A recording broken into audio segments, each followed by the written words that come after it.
Grabe, wala pang isang taon, wala pang kalahating taon.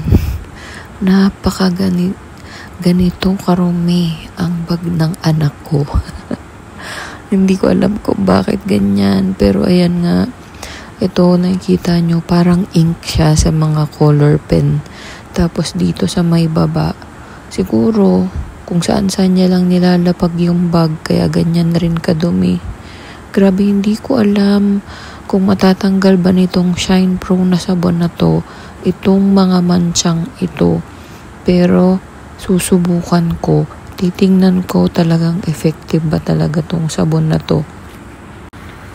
Sa totoo lang, kapag naglalabo ako noon ng mga gamit niya, lalo na ng bag, talagang kumukuha ako ng bleach para lang matanggal talaga yung mga dumi. Pero this time, hindi ako kumukuha ng bleach kasi ayokong hikain. Pero ito nga, since bago sa akin tong sabon na to, naisip ko lang na itry.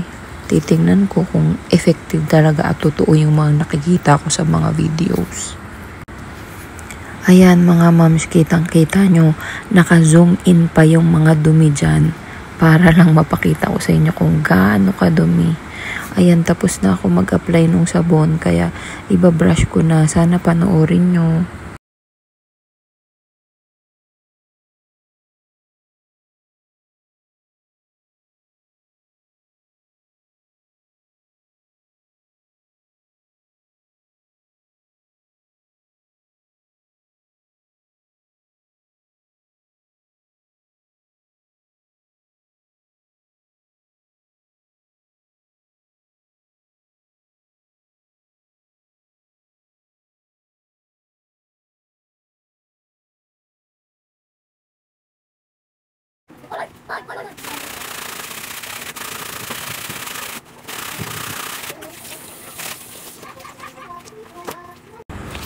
So dito mga moms, ayan, pinapakita ko sa inyo na ito yung gamit kong sabon.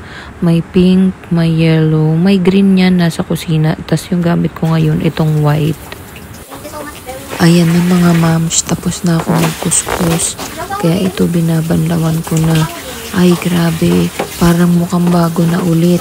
Alam nyo, sabi nga sa akin ng anak ko, thank you so much ma, mukha na ulit bago. Tapos ang bango ng sabon. So mga moms, kung problema rin ninyo yung mga mancha sa bag or uniforme or kahit saan sinusuot ng anak nyo,